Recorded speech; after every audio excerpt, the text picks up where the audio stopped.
contenido de calidad para toda la comunidad docente, tanto de Chile como de toda Latinoamérica. Ya es segundo año que estamos en esta alianza con el CPIP del Ministerio de Educación de Chile, así que estamos muy contentos de seguir entregando estos espacios de perfeccionamiento docente. Hoy, más que nunca, tenemos la oportunidad extraordinaria para mejorar la manera en que se educa a las ciudadanas y los ciudadanos del futuro de forma plena. Hoy tenemos objetivos comunes, no como sociedad tan solo nacional, sino que como sociedad mundial. Y en esa lógica debemos continuar formando estudiantes empoderados, preocupados y solidarios. En ese sentido, resulta indispensable trabajar juntos en este desafío y promover el cuidado de nuestra familia mundial, tal cual como lo decíamos. Tenemos desafíos que son entre toda la sociedad. Es por eso que hoy está junto a nosotros Fernando Reimers para exponer sobre educación para la ciudadanía global. Fernando es director de la Iniciativa de Innovación Educativa Global y del Programa de Política Educativa Internacional de la Universidad de Harvard en Estados Unidos. Es profesor de práctica en Educación Internacional de la Fundación Ford y miembro de la Comisión sobre el Futuro de la Educación de la UNESCO. Por lo demás, Fernando también es venezolano, muchísimos años radicado en los Estados Unidos. Su trabajo se centra en la innovación educativa y en el impacto de la política educativa, el liderazgo y el desarrollo profesional docente en la educación que apoya el desarrollo integral de niños, niñas y jóvenes, como también contarles que Fernando va a estar junto a nosotros durante el Seminario de Educación para la Ciudadanía Global organizado por la Fundación Educacional Seminarium el día jueves 29 de abril, y los invitamos naturalmente a todos a poder consultar e inscribirse en este evento el día jueves 29 de abril, como ya le decíamos, el Seminario de Educación para la Ciudadanía Global. En todo este contexto, con objetivos comunes como sociedad mundial, Fernando también está participando, porque es un tema que llama muchísimo la atención y tenemos que caminar hacia allá. Por lo tanto, Fernando está participando en una serie de entrevistas también aquí en Chile. De hecho, por lo demás aprovechamos de invitarlo a ver una de las entrevistas que ha hecho Fernando en el canal CNN Chile el día de mañana a las 23 horas, donde va a estar profundizando sobre este aspecto, y además todo bajo el contexto de su último libro, Educación Global para Mejorar el Mundo. Desde ya, además, los invitamos a ir dejando en el chat que está dispuesto aquí en esta transmisión, sus consultas, porque una vez terminada la exposición de Fernando, podamos leerlas al aire. Además, aprovecho de comentarles que les vamos a estar enviando un link para que ustedes se suscriban, se inscriban ahí, ingresen sus datos y nosotros poder entregarles contenido desde Fernando a todas y todos ustedes para que puedan seguir profundizando sobre los desafíos que tenemos en educación para la ciudadanía global. Dicho todo esto, le damos la palabra a quien más nos va a liderar durante esta nueva charla online a un clic. Fernando Reimers, muchas gracias por estar con nosotros y te agradecemos nuevamente por acompañarnos, por compartir con toda la comunidad educativa, no solo de Chile, sino que también de Latinoamérica. Muy bienvenido, Fernando. Muchísimas gracias, Edmundo. Aprecio mucho esta invitación de la Fundación Educacional Seminarium y el CPIP del Ministerio de Educación en Chile a conversar un poco sobre qué significa replantearse cómo hacer una educación con sentido en un momento tan difícil como el que crea esta pandemia. Yo lamento muchísimo las enormes pérdidas de salud y de todo tipo, el impacto tan doloroso que esta pandemia está causando. Pero yo creo que es muy apropiado que en un momento de tanta dificultad nos hagamos la pregunta de ¿para qué educamos? ¿Y cómo educamos a los estudiantes para que desarrollen las capacidades que les permita, saliendo de esta pandemia, hacer un mundo mejor que el que teníamos antes de la pandemia? Un mundo más incluyente, un mundo más sustentable, un mundo más solidario, un mundo donde haya salud para todos, donde haya igualdad de género, un mundo donde nos relacionemos con la tierra de una forma que sea sustentable. Un mundo, en fin, como el que plantean los Objetivos de Desarrollo Sustentable que acordó la Asamblea General de Naciones Unidas en el año 2015. Y este es un tema en el cual he estado yo trabajando en los últimos años y sobre el cual he cambiado mi manera de pensar dos veces y quiero referirme en el tiempo que me resta de exposición a cuáles han sido las tres maneras en las cuales yo he abordado este tema de qué significa educar ciudadanos globales. Voy a compartir esta pantalla para apoyarme con algunas láminas en el curso de mi presentación. A ver, Edmundo, ¿ustedes ven en este momento mis láminas? Sí las ven, ¿verdad? Sí, se ve perfecto, Fernando. Solamente precisar que el link que yo les comentaba, que les vamos a estar enviando para que ellos puedan recibir información y material tuya, Fernando, lo vamos a estar enviando a través del chat que también tenemos dispuesto, a través del cual también esperamos sus consultas para que puedan compartir contigo. Muchas gracias, Fernando, y se ve perfecto. Muchas gracias, Edmundo. Bueno, yo voy a hablar de dos cosas, de cuatro temas, los cuatro puntos cardinales de la educación global. Brevemente, ¿qué significa educar para un mundo mejor? ¿Por qué es necesario tener un currículum coherente y riguroso que permita hacer eso? ¿Por qué es importante desarrollar procesos de cambio que permitan transformar, desarrollar la cultura escolar? Finalmente, la necesidad de un cambio sistémico. Como decía hace un momento, yo encuentro que un norte, una brújula orientadora de qué significa educar para un mundo más incluyente son los objetivos de desarrollo sustentable. Pero con esto no quiero decir que los profesores deban limitarse a comunicar estos objetivos a sus alumnos, a que sus alumnos conozcan que hay un objetivo que se llama un mundo sin pobreza, sin hambre, con salud para todos, sino que la tarea requiere traducir cada uno de estos objetivos en un espectro de competencias que tienen que tener los jóvenes para hacer un mundo sin pobreza, para hacer un mundo sin hambre, para hacer un mundo donde haya salud y bienestar para todos. Y es a partir de tener claridad sobre esas competencias que puede uno desarrollar una serie de experiencias de aprendizaje y de enseñanza que permiten que un estudiante transite de ser un novicio en el desarrollo de estas capacidades a ser un experto. Uno de estos objetivos, el de educación con calidad para todos, explica en qué consiste esta educación. Y básicamente es desarrollar las capacidades para vivir de una manera sustentable, para avanzar los derechos humanos, la igualdad de género, la promoción de una cultura de paz y no violencia, la ciudadanía mundial y el aprecio por la diversidad cultural y de la contribución de la cultura al desarrollo sostenible. Como decía, durante la última década he trabajado con mis colaboradores desarrollando 3 currículum, de los cuales voy a referirme a 2, y en el enlace que ven ustedes al pie de estos libros pueden descargar gratuitamente estos materiales. Voy a referirme en primer lugar al primero, el llamado Curso del Mundo, el curso mundial. En aquel momento yo pensaba que si uno desarrolla un buen currículum, un currículum coherente, riguroso, cambia la escuela y cambia el mundo. Y después de hacer esto me di cuenta de que me equivoqué. No en el sentido de que un currículum bueno no sea necesario, sino que no es suficiente. Y me di cuenta que uno necesitaba también desarrollar herramientas de transformación de la cultura escolar, de desarrollo de la capacidad de los profesores, y eso es lo que hace el segundo recurso, empoderar estudiantes para la mejora del mundo. Al tercer material, que no está todavía traducido al español, no voy a referirme ahora, pero voy a referirme a un libro que mencionaba Edmundo, que refleja la manera de pensar más reciente que tengo, donde me doy cuenta que una de las cosas que es necesaria es una herramienta de comunicación para lograr acuerdos muy amplios entre muchos grupos de interés que permitan hacer unas reformas profundas.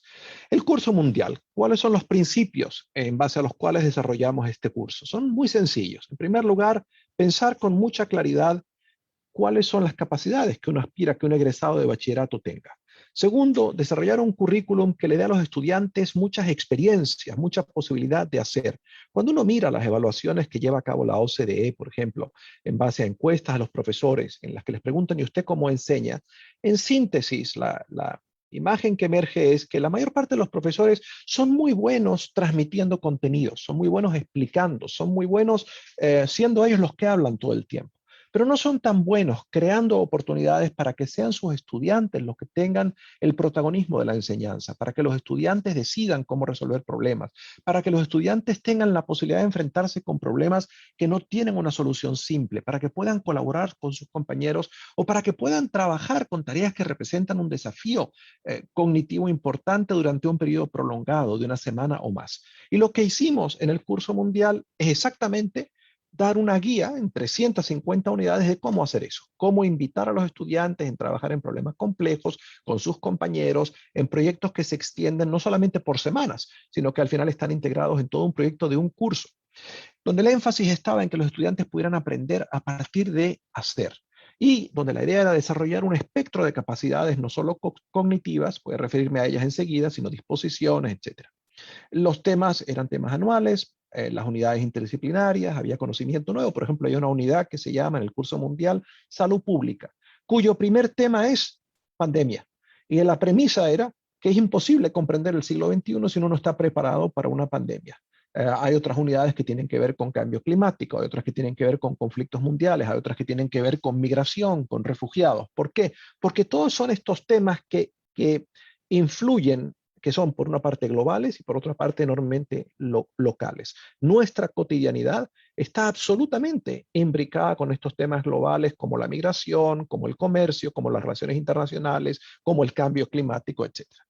Bueno, la idea de este currículum era promover la iniciativa de los estudiantes, su agencia, su liderazgo, su capacidad de innovación, permitirles aprender a partir de lo que funcione, de los desafíos, desarrollar su espíritu innovador y emprendedor, estableciendo vínculos con los padres y las madres como recursos de aprendizaje. Una cosa que, por cierto, la pandemia nos ha dado una inmersión en lo que significa desarrollar esos vínculos respetuosos, esas asociaciones constructivas entre profesores y padres de familia. El foco, como decía, son los objetivos de desarrollo sustentable, así como la Declaración Universal de Derechos Humanos. El currículum en 350 unidades establece muchas conexiones entre lo que es global y lo que es local. A veces hay gente que me dice, pero ¿por qué desarrollar ciudadanía global cuando hay tantos problemas locales? Es que la premisa de un currículum de ciudadanía global es que la ciudadanía global empieza por casa, empieza por la comunidad.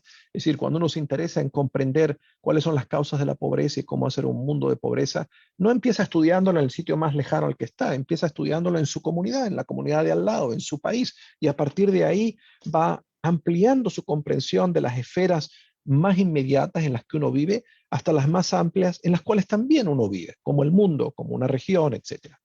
Bueno, el currículum es apropiado a la edad, pero no es infantilizador y pasa de una comprensión la más personal y la inmediata hasta la más avanzada. Por ejemplo, el segundo grado del curso mundial está centrado en desarrollar una comprensión de la niñez, qué significa ser niño. Y comienza con una cosa muy simple, preguntándole a los chiquitos, ¿a ti qué te gusta jugar y por qué? Y poniéndoles en una tarea de examinar y comparar dentro de su salón de clases cuáles son los juegos que le gustan a otros. Y luego pasan a entrevistar a sus mamás y a sus papás. ¿Y a ti qué te gustaba jugar cuando eran niños? Y traen ese material a la escuela. Y luego establecen comunicación con otra escuela en su propio país y comparan.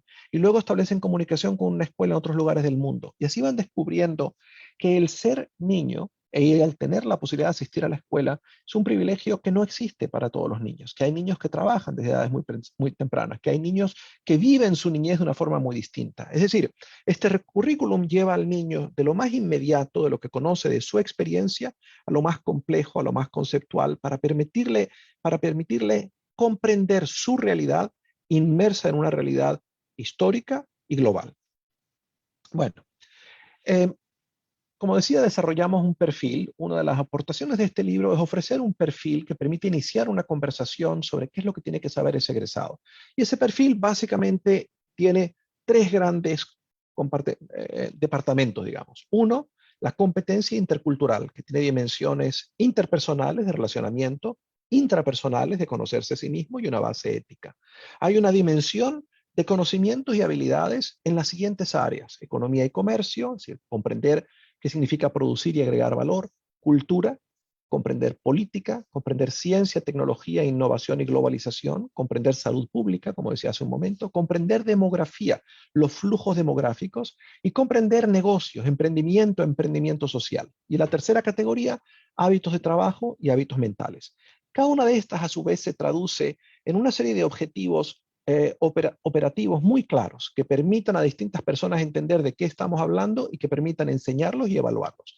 Por ejemplo, esta competencia intercultural en lo que tiene que ver con el conocimiento de sí mismo incluye objetivos como la capacidad de reconocer y valorar distintas perspectivas culturales, entender la propia identidad, así como las identidades de los demás y cómo las culturas dan forma a la identidad; poder trabajar de forma productiva y poder liderar eficazmente a equipos diversos desde el punto de vista cultural, incluidos equipos que se están relacionando a través de tecnología en lugares distintos, así como estamos haciendo hoy, ¿verdad? En lugares geográficos diferentes podemos estar en conversación, así como han podido experimentar muchísimos profesores en este año de pandemia que han tenido la posibilidad, gracias a la tecnología, de estar en comunicación, de compartir con colegas, no solamente en su comuna, no solamente en su país, sino con profesores en otros países.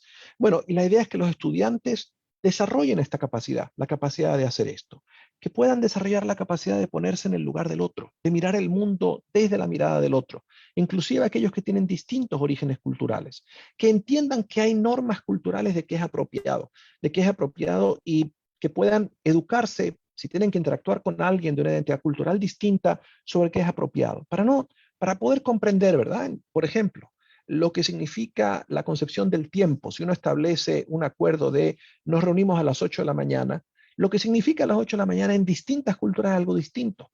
Y si uno no tiene esa comprensión, digamos, en el lugar donde yo trabajo, las 8 de la mañana significa las 8, en verdad significa las 8 menos 5. Pero si yo tengo que reunirme con alguien con otra concepción cultural y esta persona llega a las 8 y cuarto, no debería tomar esto como un insulto personal. Debo entender cuál es el contexto en donde está esa persona y qué significación tiene que ha llegado a las 8 y cuarto. Por dar un ejemplo, ¿verdad? Pero así como ese hay otros. Bueno, lo mismo con cada una de estas categorías a las que me refería. Terminamos desglosando esto en 180 definiciones operativas como esta. Por ejemplo, la curiosidad sobre temas globales, tener un interés sobre la diversidad humana, sobre las culturas, poder reconocer lo que es un prejuicio cultural, poder tener la capacidad de minimizar los efectos del prejuicio, tener la capacidad de negociar, de mediar, de resolver conflictos. Así con todos los demás. Por ejemplo, la dimensión ética, ¿verdad? Poder interactuar con personas de diversos orígenes culturales demostrando humildad, respeto, reciprocidad e integridad. Poder comprender el papel de la confianza en sostener las instituciones globales. Llámense la Organización de Naciones Unidas, la Organización Mundial de Comercio, llámense la Organización de Naciones Unidas para Educación, Ciencia y Cultura, etc. Poder reconocer que en diversos sistemas religiosos hay marcos éticos y poder reconocer que hay elementos comunes en esos marcos éticos. Es decir, no ver el mundo desde la perspectiva del prejuicio religioso, que supone que el único marco religioso que tiene validez es el que uno conoce y que todos los demás están equivocados y que no tienen una base ética, por lo tanto. Estar comprometido con la igualdad fundamental de todas las personas, ¿verdad? Poder valorar el potencial de cada persona, independientemente de su género, de sus circunstancias socioeconómicas de origen, de su origen cultural, de su identidad religiosa, etcétera. Bueno, y así para cada uno de ellos. No me detengo en ellos porque, como mencionaba, ustedes tienen acceso a este recurso y lo pueden leer seguramente más eficiente lo que yo puedo ir leyéndole estas láminas. Pero lo que es importante, lo que yo quiero destacar es que yo he conocido muchos esfuerzos de enseñar los objetivos de desarrollo sustentable y en lo que se quedan es en comunicar los objetivos y explicar de qué se trata. Y hay una tarea de traducción que es necesaria, de pasar de este objetivo y decir, qué tiene que saber, qué tiene que importarle y qué tiene que poder hacer un egresado de una institución educativa para avanzar este objetivo, que es muy distinto a poder nombrar este objetivo. Es decir, una cosa es reconocer que hay un objetivo que es no pobreza, otra cosa es poder plantearse, ¿y qué podría hacer yo para contribuir a reducir la pobreza en el mundo? Bueno, teniendo claridad lo que hace básicamente este libro, entonces, es proponer unas herramientas que permiten hacer público lo que la mayor parte de los buenos educadores hacen. La mayor parte de nosotros cuando enseñamos, lo que hacemos es probar dos hipótesis. La primera hipótesis es que si nuestros estudiantes aprenden A, B o C, las consecuencias para ellos, para sus comunidades, para sus familias, para sus sociedades van a ser D, E y F, ¿verdad? Si yo le enseño a un estudiante a que reconozca la importancia de la democracia, qué significa participar, la consecuencia es que va a ser un ciudadano democrático comprometido. Si yo le enseño a un estudiante cuáles son las consecuencias de la corrupción para una sociedad, para una democracia, las consecuencias van a ser que va a ser un ciudadano vigilante, que va a ser menos comprensivo con la corrupción, que no va a involucrarse en actos de corrupción, que va a denunciar actos de corrupción, que va a sancionar a sus representantes cuando practiquen formas corruptas, digamos, de apropiación de bienes públicos. Esa es una primera hipótesis. La segunda es que para que los estudiantes desarrollen esas capacidades A, B y C, hay una serie de experiencias pedagógicas que uno puede desarrollar que les permiten ganar eso, ¿verdad? Por ejemplo, si yo construyo un gobierno escolar, esto le va a permitir a los estudiantes desarrollar la capacidad de valorar al que piensa distinto y le va a permitir desarrollar poder negociar y poder respetar los acuerdos que se logren en un grupo. Pero son solamente los profesores más reflexivos los que se toman el tiempo de evaluar esas hipótesis después de enseñar, ¿verdad? Si construyen una experiencia para que sus estudiantes, por ejemplo, resuelvan un problema en su comunidad, después digan, ¿y qué aprendieron mis estudiantes? ¿Verdad? ¿Lograron lo que yo quería? ¿Y en qué medida esto se traduce en consecuencias que aumenten el bienestar de este estudiante o de las comunidades de las que forma parte, bien en forma inmediata o más adelante? Es decir, esta evaluación que hacen los profesores más reflexivos es una evaluación privada y por lo tanto en lo que se traduce es un conocimiento privado. Y lo que hacen estas herramientas es decir, hagamos esta evaluación pública. Esto lo podemos hacer entre todos en una escuela, entre varias escuelas, y eso lo que permite es que este conocimiento ya no sea privado, sino que sea conocimiento profesional, que sea conocimiento compartido y por lo tanto conocimiento que puede mejorar la profesión. Yo creo que esa fue la contribución del curso mundial. Pero decía que me equivoqué. ¿Y cómo sé que me equivoqué en pensar que si uno cambiaba el currículum, cambiaba la escuela y cambiaba el mundo? Bueno, porque el primer año que publicamos este libro, 20.000 personas se entusiasmaron en leerlo. Y eso está muy bien. Son muchas personas, 20.000 personas, pero a mí para lo que más me sirvió que 20.000 personas lo hubiesen leído es para escuchar de ellos qué es lo que le faltaba al currículum. Y lo que le faltaba al currículum básicamente puede resumirse en dos categorías. Le faltaba, en primer lugar, un reconocimiento de que no todas las escuelas pueden crear un nuevo curso que se llama el curso mundial y al que se le dedican 10 horas a la semana, todas las semanas, desde el primer curso de parvularia hasta el último curso de bachillerato. Cuando empezaron a llamarme directores de colegios, administradores de regiones educativas aquí en Estados Unidos y en otros lugares, me dijeron, esto yo no lo puedo hacer, esto es muy innovador, suena muy bien, pero esto suena como para una escuela que se está creando nueva o para una escuela privada que tiene mucha flexibilidad en lo que enseñar, yo no puedo hacer esto. Y lo segundo que le faltaba al currículum era un reconocimiento que para poder enseñar cosas muy novedosas no es suficiente con que un profesor esté de acuerdo en enseñarlas.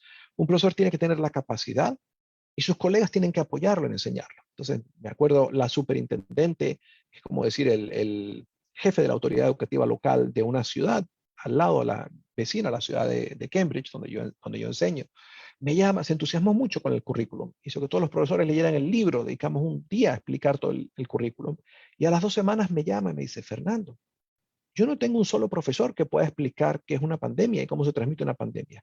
Yo no tengo un profesor que pueda hacerse cargo de este curso de demografía, de este curso de salud pública. Entonces me di cuenta que hacía falta una herramienta de gestión de cambio en la escuela que fuera desarrollando poco a poco la capacidad de los profesores. Y eso fue, en eso se tradujo este segundo libro.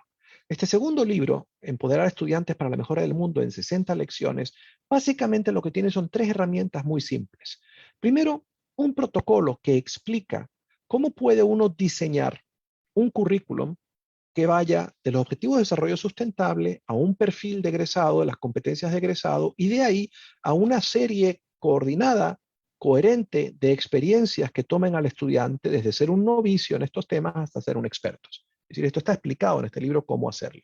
Lo segundo, un protocolo muy simple que dice cómo podría ser un proceso en una escuela que no ha estado haciendo esto para empezar a hacerlo. Y para empezar a hacerlo, no de una manera que represente tal desafío que la conclusión más lógica es, esto no lo puedo hacer yo, sino para empezar a hacerlo de una forma gradual, de una forma que desafíe a la escuela, pero poco a poco. Y finalmente un ejemplo de 60 lecciones, 5 por grado, que son tan sencillas que cualquiera lo puede hacer. Y bueno, esto lo hemos utilizado, este currículum está traducido a muchos idiomas y hay grupos de profesores, redes de profesores en Turquía, en Malasia, en Taiwán, en los Estados Unidos, en Colombia, en España, en México, que han estado haciendo esto. Y el taller al que se refería Edmundo, que vamos a tener en un par de semanas, precisamente lo que va es trabajar con un grupo de profesores que tengan el interés de convertirse en una red, en ser los pioneros en Chile en llevar estas cosas a la práctica. Pero bueno, ¿en qué consistía esta estrategia de gestión de la escuela? En primer lugar, pues muy sencillo. Primero alguien tiene que estar a cargo, ¿verdad? Cuando las cosas nuevas pasan es porque hay alguien que haga que pasen. Y el libro se detiene en discutir un poco quién debería liderar este proyecto en la escuela. Lo segundo, este grupo tiene que darse a la tarea de estudiar estos objetivos y de comprenderlos en profundidad para poder a partir de ahí desarrollar este marco de las capacidades del egresado, qué es lo que tiene que saber. Y bueno, un punto de entrada puede ser el marco que nosotros les ofrecemos en el libro, pero lo proponemos simplemente como una propuesta a la discusión. A eso se le puede poner, se le puede quitar. Yo he trabajado con grupos de profesores en distintos sitios y todos encuentran útil no tener una página en blanco, sino tener algo que empezar a discutir y sobre ello construir. Teniendo eso claro, lo que puede hacer una escuela es decir, bueno, ¿y qué estamos haciendo ya? ¿Qué estamos haciendo ya que está alineado con estas capacidades que van a desarrollar los estudiantes? Y a partir de ahí definir, bueno, ¿cuál es el próximo paso? El próximo paso puede ser, vamos a enseñar estas 5 lecciones o vamos a desarrollar una sexta para cada grado que nos permita situar este currículum en nuestra escuela. Y teniendo eso claro, comunicar, ¿verdad? Un ejercicio de reforma es fundamentalmente un ejercicio de comunicación. Comunicar y comunicar y comunicar, y la comunicación obviamente es de varias vías. Escuchar y entender dónde están las necesidades de adecuación y a partir de ahí hacer una estrategia, un plan de decir, bueno, quién va a hacer qué y cuándo, y cómo llevamos esto a la práctica en el próximo año, e identificar qué recursos hacen falta, ¿verdad? Los recursos pueden ser una alianza con una universidad local, puede ser una alianza con una organización como la Fundación Seminario, como el CPPI, puede ser una alianza con un museo, con una industria, en fin. Y luego decir, bueno, ¿cómo vamos a darle seguimiento a lo que estamos haciendo para ir identificando los problemas a medida que ocurren, no cuando es demasiado tarde? Volver a desarrollar una estrategia de comunicación a todos los actores importantes y sobre todo una estrategia de desarrollo de capacidades de los profesores, ¿verdad? Y luego pues llevar a la práctica, evaluar y luego hacerlo un poquito mejor al año siguiente. Es decir, básicamente esta herramienta tan sencilla de 13 pasos, lo que propone es una guía para seguir un proceso de mejoramiento continuo que vaya llevando a la escuela de no haber estado haciendo este tipo de cosas de manera intencional para ir haciéndolas cada vez mejor. Y realmente, cuál es la propuesta detrás de las 60 lecciones? Que con el tiempo, estas lecciones van a desaparecer. Estas lecciones no son sino un punto de comienzo. Por ejemplo, yo he estado trabajando ya por 5 años con una escuela en Colombia y siguieron este procedimiento tal cual lo teníamos previsto. Y bueno, en el primer año enseñaron las 60 lecciones y en el segundo desarrollaron otras 60 más. Y en el tercero se dieron cuenta que no les hacían falta las lecciones. Y bueno, 5 años después, todo lo que la escuela está haciendo está completamente alineado con los objetivos. Son actividades profundas y ya ni se acuerda de las 60 lecciones. Y esa es exactamente la idea. Un distrito público en East Lansing, en Michigan, empezó hace un año a hacer esto. Y bueno, donde ellos van es enseñando las 60 lecciones y unas más que han desarrollado. Una red de escuelas, de 10 escuelas en España, vinculadas con una universidad, empezaron hace año y medio a hacer estas cosas y año y medio después han ido mucho más allá de las 60 lecciones. Además de las 60 lecciones, digamos, entendieron la lógica. Las 60 lecciones son un recurso de método para desarrollar capacidad de equipos en la escuela que puedan transferir lo que han aprendido en las 60 lecciones y empezar a desarrollar, a cambiar todo el currículum de la escuela y convertirlo en un currículum que permita aprendizaje profundo. Pero lo interesante aquí en hacer pública esta herramienta es que le permite a las escuelas ir por este proceso de mejoramiento no solas, sino como parte de una red. Así como hacer visible estas herramientas que permiten evaluar las 2 hipótesis sobre las que se basa 4 currículum, les permite a los profesores colaborar con sus colegas y construir no conocimiento privado, sino conocimiento público que mejora la práctica profesional, el utilizar una herramienta común para seguir un ciclo de mejoramiento escolar le permite a una red de escuelas aprender de manera que en esta red chiquitita de 6 escuelas, cada año una escuela gana 6 años de experiencia. ¿Qué es lo que esto permite? Acelerar el proceso de innovación en el desarrollo de prácticas pedagógicas, de materiales de enseñanza, de currículum, que le permita a las escuelas avanzar de una forma un poco más rápida. Pero bueno, decía que me había equivocado por lo menos 2 veces. La primera, al pensar que si uno cambiaba el currículum, cambiaba la escuela y al cambiar la escuela cambiaba el mundo. Y la segunda, al pensar que, bueno, si uno daba una herramienta de gestión a la escuela y una herramienta que le permitiera a los profesores ir desarrollando capacidades, esto era suficiente, digamos, para llevar a cabo el currículum. Lo que me di cuenta a medida que más y más escuelas, miles de escuelas, este currículum está traducido ahora a las 60 lecciones, al árabe, al turco, al italiano, al malasio, al español, al portugués, al inglés, una cantidad de lenguajes. Y está siendo utilizado en muchas partes del mundo. Pero lo que me di cuenta es que a medida que estas redes de escuelas toman escala, no es suficiente lo que está ahí. Lo que hace falta es una herramienta de comunicación. Y es esto lo que trata de hacer este libro. Porque para comunicarse, lo más importante que uno necesita es poder comprender al otro, poder ponerse en el lugar del otro. Y por supuesto sería muy ingenuo suponer que los demás ven el mundo de la misma manera que la vemos nosotros.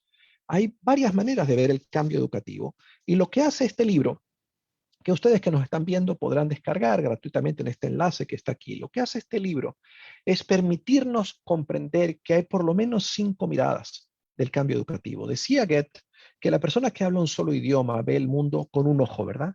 Y lo que nos dan 2 ojos, lo que nos da una mirada con 2 ojos es perspectiva, es la capacidad de ver profundidad. Y bueno, yo pienso en cada una de estas perspectivas que están presentes en el libro como una mirada del cambio educativo. Y esto lo que nos permite son varias cosas. Primero, ponernos en el lugar del otro para entender cómo está comprendiendo el otro el cambio. Y en segundo lugar, nos permite ver el cambio con mucha más profundidad, con mucha más perspectiva.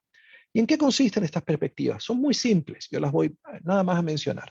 Una perspectiva cultural, una perspectiva psicológica, una perspectiva profesional, una perspectiva institucional y una perspectiva política. ¿En qué consiste una perspectiva cultural? ¿Y por qué es importante reconocer esta diversidad de perspectivas? Porque donde estaba mi error cuando empecé a trabajar en estas cosas era en suponer que el espacio más importante de transformación era la tarea de los profesores con sus alumnos en el salón de clases. Bueno, por supuesto que ese espacio es muy importante, ese es el más inmediato, pero ese espacio a su vez está inmerso en un departamento, en una escuela, todos los profesores que enseñan la misma asignatura, digamos. Y el departamento está inserto en una institución que se llama la escuela, y la escuela está inserta en una institución que se llama la municipalidad o la red escolar, y eso está inserto en un país. Y si uno elimina la zona de innovación para producir educación global al salón de clase y no hace más nada, si uno descarga toda esta tarea sobre los hombros de la profesora y los deje que ellos se arreglen, en cierta manera, esto es como poner una pequeña nota en la puerta del refrigerador, ¿no es cierto? Esto va a producir alguna experiencia transformadora al estudiante, pero al final se olvida, esos papelitos que uno pone en el refrigerador con el tiempo se caen. Si uno quiere producir una experiencia que de verdad transforme la experiencia del estudiante, esto tiene que ir mucho más allá de que alguna vez haya hecho algo interesante en un curso con un profesor que tuvo la suerte de encontrarse. Lo que requiere es que este tipo de experiencia transformadora sea parte de la cotidianidad del profesor y que permee no solamente todo el itinerario educativo del estudiante, sino todo lo que experimenta en la escuela. A eso me refería con el colegio con el que estaba trabajando en Colombia, que decía que 5 años después ha logrado transformar completamente la cultura escolar. Y esa es la aspiración. Pero para hacer eso es necesario poder comunicarse. Para comunicarse es necesario entender que diferentes interlocutores tienen distintas miradas sobre el cambio educativo. Bueno, ¿en qué consiste una mirada cultural? Conocer que la escuela es una institución cultural que opera en relación con otras instituciones culturales, ¿verdad? La familia, el barrio, la comunidad, la liga de fútbol, las empresas locales, los partidos políticos, las asociaciones de vecinos, el país, las instituciones religiosas, asociaciones voluntarias a las que la gente se inscribe, los Boy Scouts o otras por el estilo. Y es muy importante que haya interlocución entre la escuela y estas instituciones. Yo creo que si hay una cosa que nos ha enseñado la pandemia, es lo importante que es que haya buena interlocución entre los apoderados, los padres de familia y la escuela, ¿verdad? Y a veces las escuelas crean barreras innecesarias, por demás irrespetuosas de lo que pueden apoyar los padres a la educación de sus hijos. Y lo que nos hemos dado cuenta en este momento es que sin esa interlocución, las brechas, las diferencias entre los estudiantes son enormes. La escuela pierde su capacidad de convertirse en el espacio público, en el espacio en donde uno puede aprender a valorar, a reconocer, a respetar y a trabajar de forma constructiva con el otro, con el que es diferente. Eh, por supuesto que la escuela puede enseñar cosas que representan saberes distintos al de la familia. Por ejemplo, aquí en los Estados Unidos, cuando uno trata de enseñar todo el tema del cambio climático, hay comunidades que piensan que esto es una ideología, que esto es una creencia, que esto es optativo, digamos, que esto es un ejercicio de imaginación. Eh, Eso no quiere decir que la escuela no puede enseñar a los estudiantes cosas que sus padres no sepan, que sus padres ignoran, pero tiene que hacerlo de una forma delicada, de una forma que involucre a los padres. No puede hacerlo sobre la premisa de comunicar al estudiante, bueno, tus padres son unos ignorantes porque piensan que el cambio climático no existe, no hay ciencia. Tiene que crear las posibilidades de que haya conversación, de que haya diálogo con los padres, porque si no, ningún cambio va a ser duradero. Los padres eventualmente juegan un papel enorme sobre la educación de sus hijos y no van a permitir que la escuela les enseñe cosas que ellos no terminan de comprender o que no aceptan. Entonces, la segunda perspectiva La psicológica consiste en básicamente movilizar todo el conocimiento, que es muchísimo, desarrollado en las últimas décadas, sobre cómo aprenden los estudiantes y cómo desarrollan este espectro de capacidades al que me refería para desarrollar un currículum que sea verdaderamente transformador. Cuando desarrollamos el curso mundial, nos reuníamos cada 3, 4 semanas con un grupo de educadores que son los que iban a enseñar inicialmente este currículum. Me acuerdo la primera vez que les enseñamos el currículum de segundo grado que hablaba de pobreza, introducía el tema de pobreza. Y nos dice esta educadora con muchos años de experiencia, pero ¿usted cómo se le ocurre que se le puede enseñar a un estudiante de segundo grado algo de pobreza? Yo le decía, ¿y cómo se le ocurre a usted que no se puede? Bueno, es que eso no se puede hacer. Y dice, ¿por qué? Porque se va a deprimir el niño. Bueno, depende cómo se lo enseña. Si usted utiliza investigación contemporánea sobre cómo puede enseñar usted las cosas más complejas, hay manera de hacerlo de una forma que es apropiada al nivel de desarrollo de un niño de segundo grado, de una manera que no lo deprima, sino que por el contrario lo empodere, de una manera que le permita descubrir qué es lo que él puede hacer en relación a la pobreza. Entonces, esta perspectiva psicológica es conocer, es utilizar todo lo que conocemos sobre cómo desarrolla uno conocimiento en profundidad, saber hacer, comprensión profunda, actitudes, capacidad de relacionarse con los demás, capacidad de cambiar lo que uno piensa de sí mismo. Eh, y hay mucho conocimiento que no es utilizado y si uno lo utiliza puede ser una educación mucho más interesante y más transformadora. ¿En qué consiste una perspectiva profesional? En conocer que el de verdad desarrollar las capacidades para avanzar a estos objetivos no es una tarea de aficionados, es una tarea que requiere de experticia. Para tener esa experticia, uno tiene que construir una profesionalidad, tiene que hacer de esto un saber profesional. A esto me refería cuando decía que al hacer estas herramientas que permiten que los profesores evalúen las dos hipótesis sobre las que está basada el experimento, que es cualquier experiencia de aprendizaje, y al hacerlo, hacer esto un saber público, un saber que está sujeto al escrutinio, al debate por parte de colegas, un saber que está claramente anclado en evidencia. En esto consiste construir la profesionalidad de la educación. Y bueno, ¿cómo se construye una profesionalidad? De muchas maneras, con normas, con construcción de roles, desarrollando las capacidades necesarias para enseñar un nuevo programa, etcétera. ¿En qué consiste una perspectiva institucional? En entender que la práctica pedagógica, la cultura escolar, es el resultado de la interacción de una serie de procesos que pueden estar alineados de forma más o menos coherente.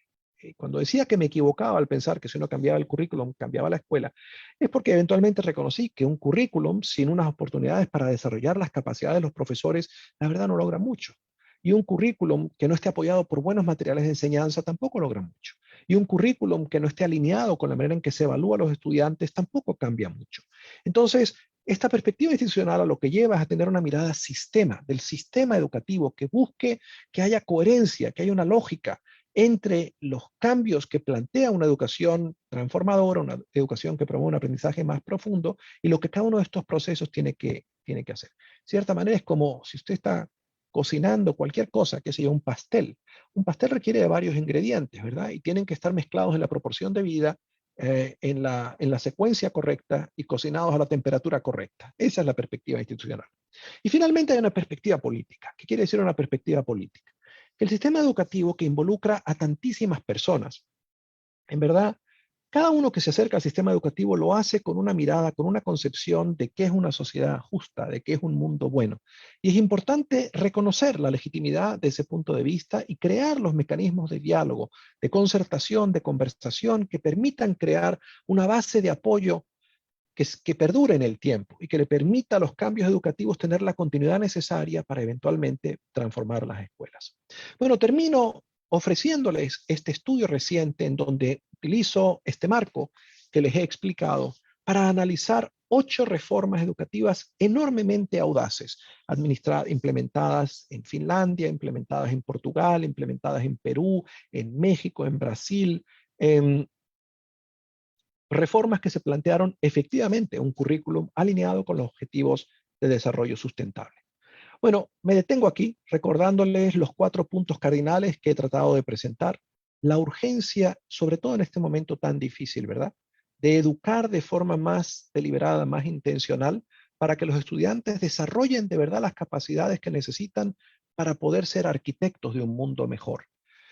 Para ello, la importancia de tener un currículum que que esté diseñado con ese propósito, alineado con esos objetivos y que sea coherente y riguroso, pero la insuficiencia a la vez del currículo, la necesidad de procesos de gestión del proceso de cambio en la escuela para ir transformando la cultura escolar. Y finalmente, la necesidad de una mirada multidisciplinaria para poder comunicarse con los demás y a partir de ahí transformar sistemas educativos y hacer cambio a gran escala. Muchísimas gracias. Fernando, como siempre, es un gusto escucharte. Es interesantísimo la temática que estamos abordando y de la cual tú eres experto. ¿Sabes qué, Fernando? Nos han llegado varias preguntas, pero hay una como consulta que más o menos se repite. Este contexto de la pandemia o provocada por la pandemia naturalmente ha sido tremendamente desafiante para todo el mundo y particular para las educadoras y educadores que están ejerciendo hoy. En este sentido, igualmente hay muchas personas que lo ven como una oportunidad justamente para darnos cuenta y abrir un poquito quizás como nuestro espectro, nuestra mirada, de manera de pensar que efectivamente estamos todos comunicados, estamos todos, lo que ocurre al otro lado del mundo no es indiferente para nosotros, nos puede afectar. ¿De qué forma ves tú que una situación como esta nos lleva justamente a tener una oportunidad para ir mejorando y abriendo la visión desde la perspectiva de, perfecto, hoy no tenemos que educar para el contexto inmediato, tenemos que educar para el contexto mundial y poder cumplir, digamos, los objetivos que tenemos comunes? ¿De qué manera? Es una consulta en el fondo que se está repitiendo y espero, digamos, poder haberla transmitido correctamente. Y es una consulta importantísima, Edmundo, en este momento que estamos viviendo. Este es un momento que sin duda alguna va a transformar el mundo y nos va a transformar a todos. Mira, yo he estado el último año haciendo mucho trabajo de investigación sobre qué impacto ha tenido la pandemia en sistemas educativos y precisamente la semana próxima vamos a lanzar un libro nuevo en el que estudiamos el impacto de la pandemia en los sistemas educativos de 10 países del mundo y lo vamos a publicar coincidiendo con la reunión de ministros en la que participaré convocada por UNESCO el próximo lunes. Así que si buscan este libro lo encontrarán en Amazon. Mira, yo creo que esta pandemia, lo primero que hay que reconocer es que no ha tenido un impacto igual en todos los niños. Creo que para algunos niños esta pandemia ha sido la posibilidad de descubrir por primera vez lo que significa aprender por cuenta propia, aprender cosas que les interese. ¿Quiénes son esos niños? Los niños que no tienen hambre, los niños que no han tenido niveles exagerados de estrés, los niños que viven en condiciones en las que han tenido buenos accesos a la conectividad para poder seguir tanto la educación que ha guiado sus escuelas como aprender por otras cosas, y los niños que tienen el apoyo de algunos adultos que los han guiado. El porcentaje que representan esos niños varía en distintas sociedades. En sociedades como Finlandia, esos niños son un buen porcentaje de la población. Entre otras cosas porque Finlandia había hecho una gran inversión en desarrollar acceso a conectividad práctica con aprender en línea antes de la pandemia y porque Finlandia tiene una red de solidaridad social donde no hay los niveles de pobreza extrema que hay en los Estados Unidos. En comparación con Finlandia, en los Estados Unidos, ese porcentaje de los niños es más pequeño, a lo mejor es el 20% de la población. En diversos países del mundo ese porcentaje puede ser tan chico como 5%, 1% de la población. Pero hay otros grupos de niños para quienes esta pandemia no ha representado absolutamente nada bueno, porque no han podido conectarse con los sistemas alternativos que se han generado, porque han sufrido de forma directa el impacto de que un familiar se haya enfermado o el impacto devastador de que un familiar haya perdido el empleo, porque están en comunidades en donde las tasas de infección son altísimas y por lo tanto estos niños han estado viviendo en una situación de angustia, de agobio, de estrés prolongado, lo cual es lo más dañino que le puede pasar a un ser humano. Vivir un año con miedo, un año angustiado, un año pensando que tu padre puede perder la vida o que tú puedes perder la vida o tu madre puede perder la vida. Algunos de estos niños han vivido en contextos donde como resultado de esta misma angustia, de esta misma inseguridad, hay violencia. Y bueno, finalmente muchos de ellos viven en espacios muy pequeñitos y donde no tienen las condiciones adecuadas. Para esos niños, en verdad, esta pandemia no ha sido mucha oportunidad, esta pandemia ha sido una pérdida horrible y yo creo que hay que reconocer que saliendo de esta pandemia, las brechas en igualdad de oportunidades que existían antes de la pandemia. La verdad, tampoco vamos a engañarnos. El mundo era muy imperfecto antes de la pandemia, van a ser mayores. Ahora, es cierto, diciendo eso, que hay muchas cosas que esta pandemia nos ha enseñado. Primero, nos ha enseñado la enorme capacidad de creatividad que tienen los profesores, de innovación, de improvisación, si tú quieres. Así, aquí hemos estado haciendo todos lo mejor posible con lo que sabíamos para hacer las cosas de otra manera. ¿Lo hemos hecho bien? No. ¿Lo hemos hecho con los mejores resultados? No. ¿Lo hemos hecho en las condiciones con el apoyo más adecuado? No. Es muy distinto haber hecho esto en un contexto de Finlandia, donde los profesores habían sido preparados para hacer esto, que haber sido lanzado al agua, como ha sido el caso en muchos sitios, y decir, bueno, usted no sabía nadar, ahora nade o se ahoga. Y esa ha sido la realidad de muchos profesores. Entonces, yo tampoco quiero hacer virtud ni celebrar lo que ha sido para muchos un esfuerzo heroico de improvisación con resultados deficientes. Pero yo sí creo que hay algunas cosas buenas que esta pandemia va a crear, sobre todo en la conciencia y ojalá que en la conciencia compartida. En primer lugar, el reconocimiento, el hacer visibles las condiciones de altísima vulnerabilidad en la que viven y aprenden muchos niños. Yo creo que esta realidad de la desigualdad, de la enorme desigualdad que existe en todas las sociedades, es hoy más visible que nunca. Y yo espero que de aquí, pensando en objetivos, sea mucho más fácil comprender por qué tenemos que atender al tema de la pobreza y al tema de la exclusión y por qué debe ser de la mayor prioridad en este momento centrarse en los niños que más han sufrido, que son en la mayor parte de los sitios los más pobres y las niñas, ¿no? Por un lado. Por otro lado, yo creo que esta pandemia, pensando en las oportunidades, también ha hecho visible lo importante que es ocuparse del bienestar afectivo y emocional de los niños.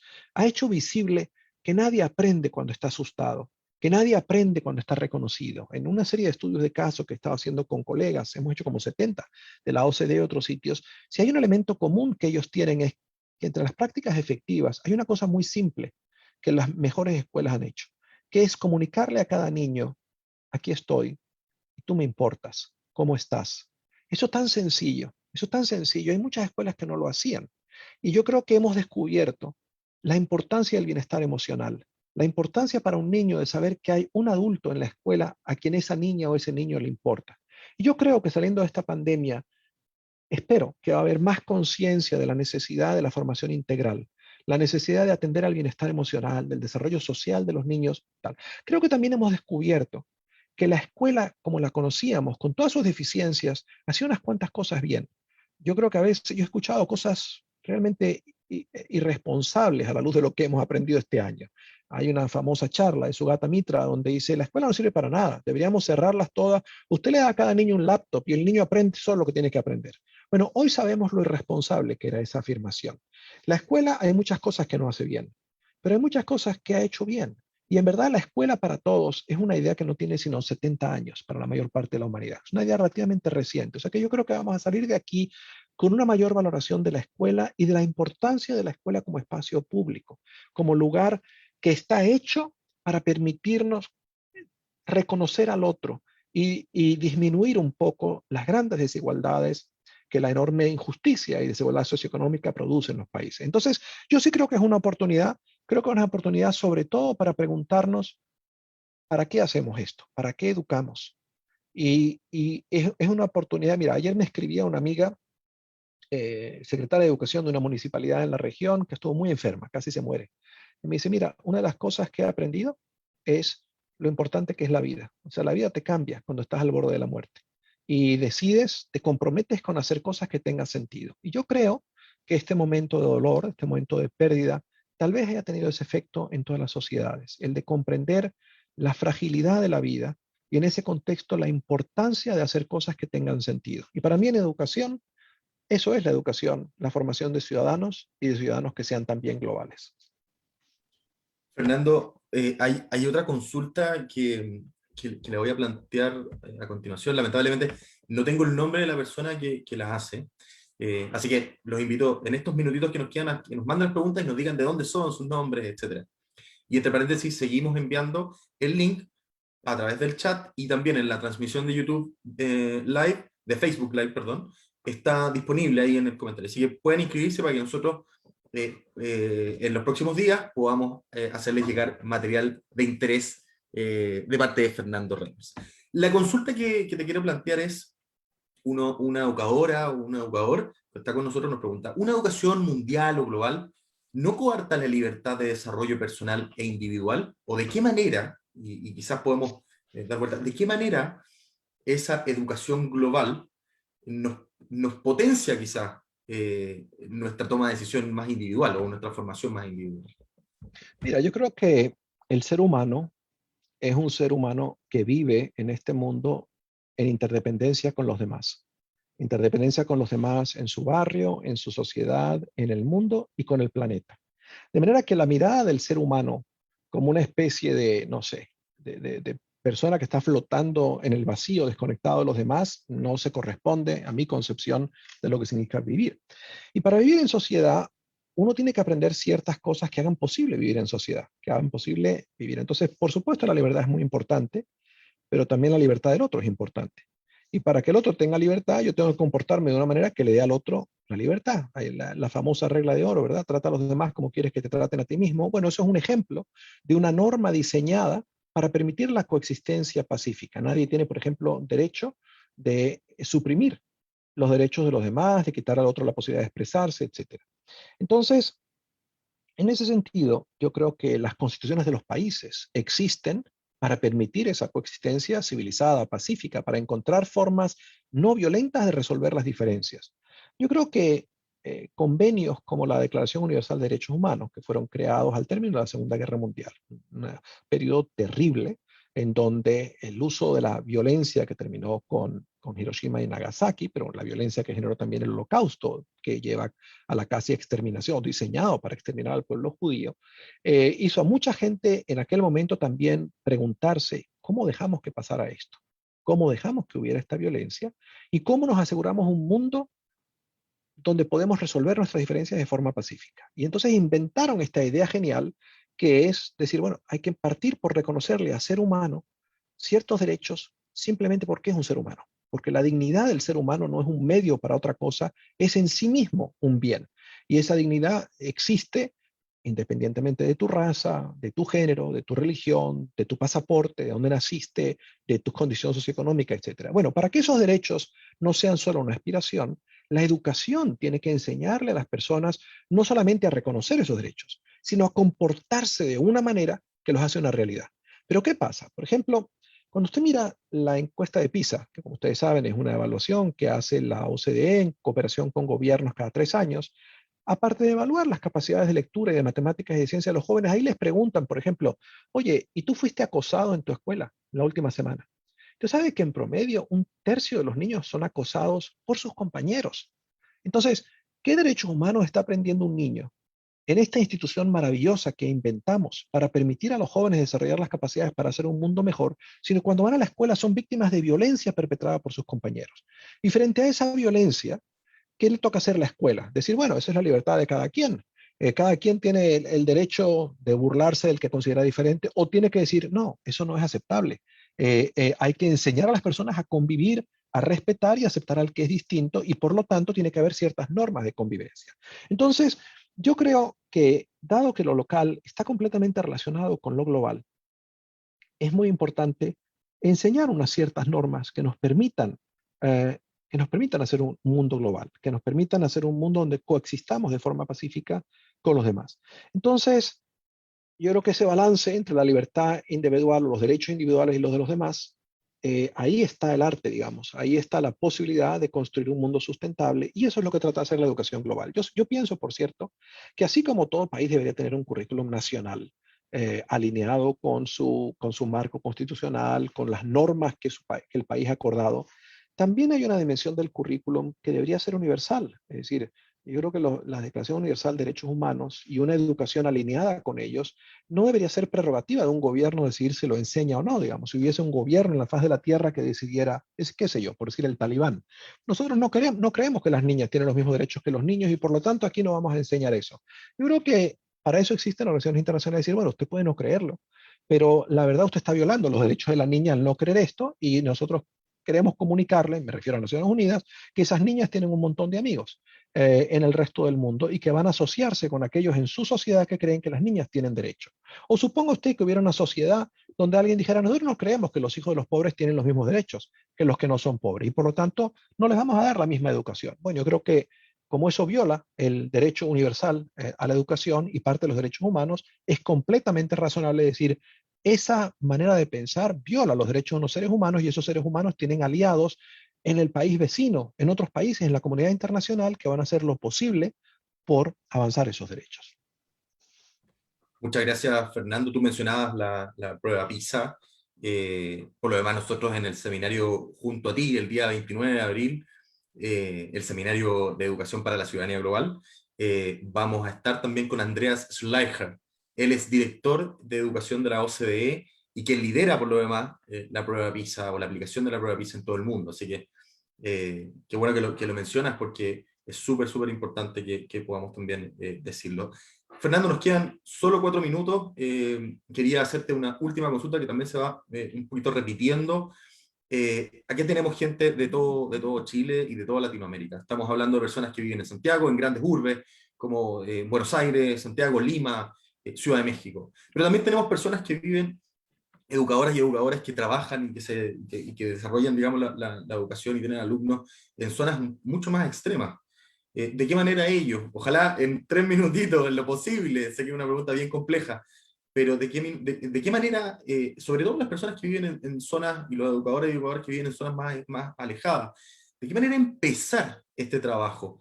Suena también como una carga adicional. Nosotros, ellas y ellas, están desarrollando su trabajo ya hace mucho tiempo, de una forma, y esto suena adicional podría sonar, digamos, adicional a la pandemia, también un trabajo adicional. Ahora tengo que tener una visión global. ¿De qué manera empiezo este trabajo? Yo creo que empiezan por donde están. Yo creo que empiezan estudiando. Yo, por cierto, creo que cuando hablo de empoderar a los alumnos, me refiero a todos los alumnos. No me refiero a los alumnos que tienen las condiciones de mayor apoyo en sus escuelas. Me refiero a todos los alumnos de todas condiciones sociales. Por cierto, por ejemplo, esta edición en portugués del libro fue producida por una red que se llama Enseña Brasil, como Enseña Chile, que trabaja en comunidades muy pobres.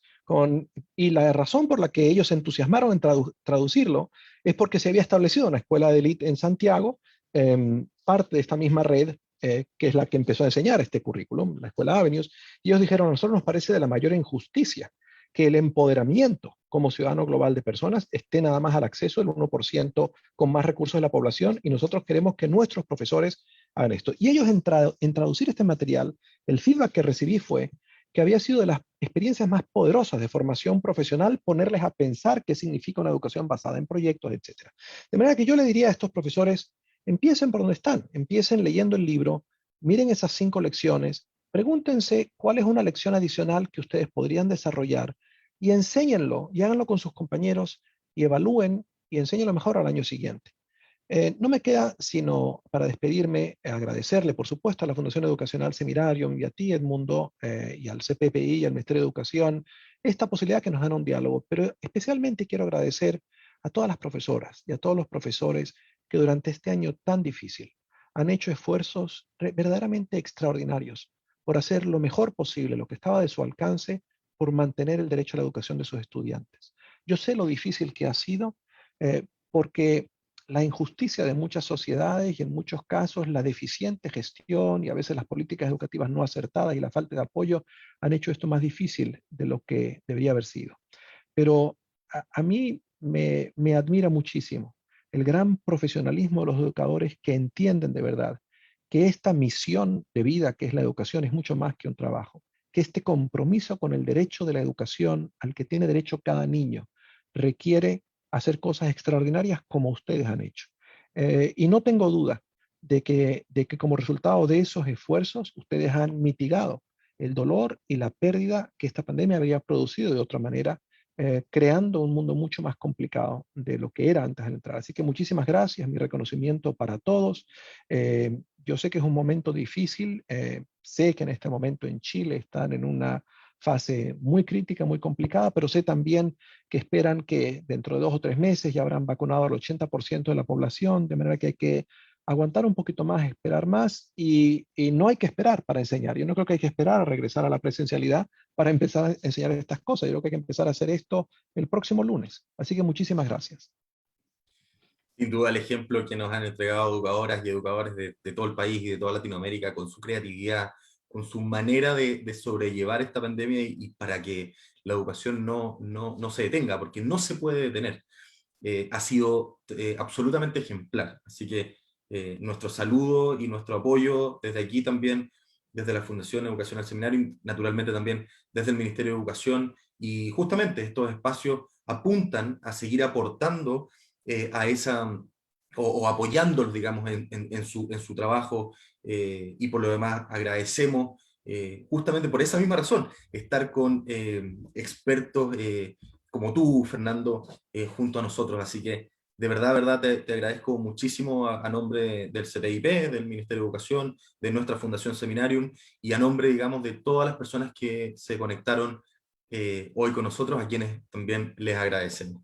Les recordamos que este video, porque hay varias consultas, este video va a estar, ya está publicado, digamos, queda publicado automáticamente en el Facebook en la cuenta de Facebook o en la fanpage, en el fondo, del CPIP, del Ministerio de Educación, como también en este mismo link, así que queda total y absolutamente disponible.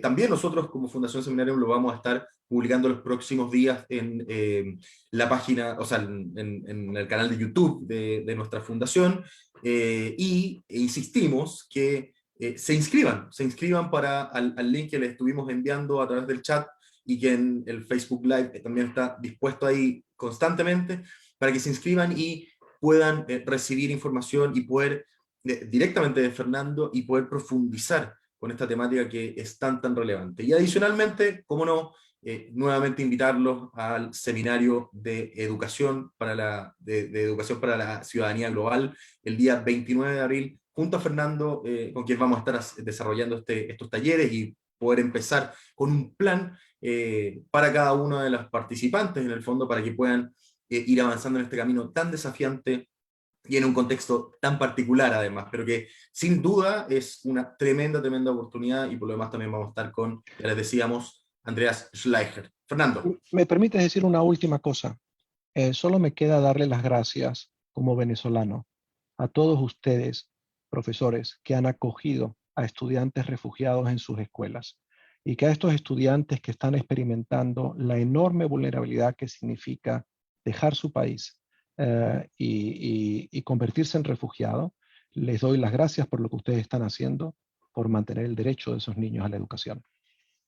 Muchas gracias, Fernando, muy emotivas tus palabras. Otro asunto que es global, otro asunto del cual nos tenemos que hacer cargo y preparar a las ciudadanas y ciudadanos del siglo XXI justamente para desafíos como ese. Así que lo vemos a diario, digamos, es un desafío que tenemos presente y para el cual tenemos que seguir trabajando, y la educación, como no, es uno de las áreas más claves para poder resolver y prepararnos para justamente esos desafíos. Muchas gracias, con esto vamos cerrando. Fernando, nuevamente agradecerte por tu tiempo, por compartir con nosotros y nosotras, a todos quienes están conectados, y nos vemos en una próxima oportunidad. Estén atentos ahí a las redes sociales de Fundación Seminarium y el CPIP, porque vamos a estar informando de las próximas actividades gratuitas que tenemos para todas y todos ustedes. Y por último, insistir, inscríbanse para poder recibir el material. Nos vemos en una próxima oportunidad. Muchas gracias.